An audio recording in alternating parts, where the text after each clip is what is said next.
नमस्कार दोस्तों, स्वागत है आप सभी का हमारे चैनल पर। पिछले वीडियो में हमने डबल डिस्प्लेसमेंट रिएक्शन के बारे में पढ़ा था।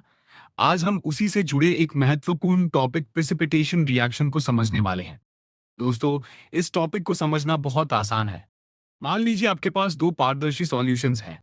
देखने में दोनों बिल्कुल साफ दिखाई देते हैं, लेकिन जैसे ही आप उन्हें आपस में मिलाते हैं, अचानक एक सफेद या किसी अन्य रंग का ठोस पदार्थ बनने लगता है। यही ठोस पदार्थ प्रेसिपिटेट कहलाता है। और जिस रिएक्शन में ऐसा प्रेसिपिटेट बनता है, उसे प्रेसिपिटेशन रिएक्शन कहते हैं। अब इसकी डेफिनेशन समझते हैं। जब दो एक्वियस सॉल्यूशंस आपस में रिएक्ट करके एक इंसोल्यूबल सॉलिड बनाते हैं, तो उस रिएक्शन को प्रेसिपिटेशन रिएक्शन कहते हैं। यहाँ इंसोल्यूबल सॉलिड का मतलब है ऐसा ठोस पदार्थ जो पानी में नहीं घुलता। अब इसे एक उदाहरण से समझते हैं। Word equation: silver nitrate plus sodium chloride give silver chloride plus sodium nitrate. यहाँ सिल्वर नाइट्रेट और सोडियम क्लोराइड आपस में रिएक्ट करते हैं। रिएक्शन के बाद सिल्वर क्लोराइड बनता है। सिल्वर क्लोराइड पानी में नहीं घुलता और सफेद रंग के ठोस पदार्थ के रूप में दिखाई देता है। यही ठोस पदार्थ प्रेसिपिटेट कहलाता है। इसलिए ये एक प्रेसिपिटेशन रिएक्शन है। अब एक और उदाहरण देखते हैं। Word equation: barium chloride plus sodium sulphate gives barium sulphate plus sodium chloride. इस रिएक्शन में बेरियम क्लोराइड और सोडियम सल्फेट आपस में रिएक्ट करते हैं।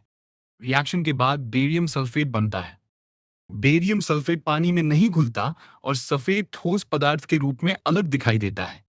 यही कारण है कि यह भी एक प्रेसिपिटेशन रिएक्शन कहलाती है। अब एक महत्वपूर्ण बात समझते हैं।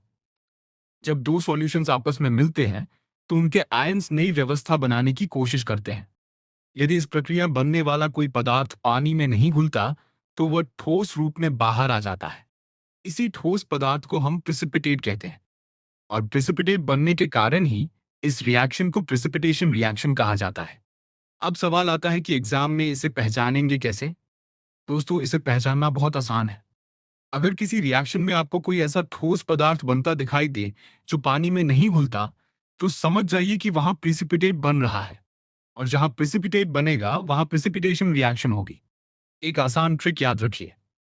प्रेसिपिटेट बना तो प्रेसिपिटेशन रिएक्शन बनी।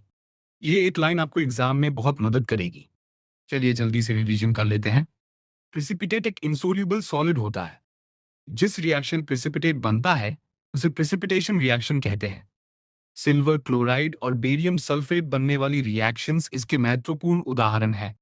और किसी रिएक्शन में इंसोल्यूबल सॉलिड का बनना इसकी सबसे बड़ी पहचान है। तो दोस्तों, आज हमने प्रेसिपिटेशन रिएक्शन प्रेसिपिटेट, इसके उदाहरण और आइडेंटिफिकेशन ट्रिक को समझा। अगर वीडियो पसंद आई हो तो वीडियो को लाइक करें, अपने दोस्तों के साथ शेयर करें और ऐसे ही आसान भाषा में साइंस सीखने के लिए हमारे चैनल को सब्सक्राइब करना न भूलें। धन्यवाद दोस्तों, मिलते हैं अगली वीडियो में।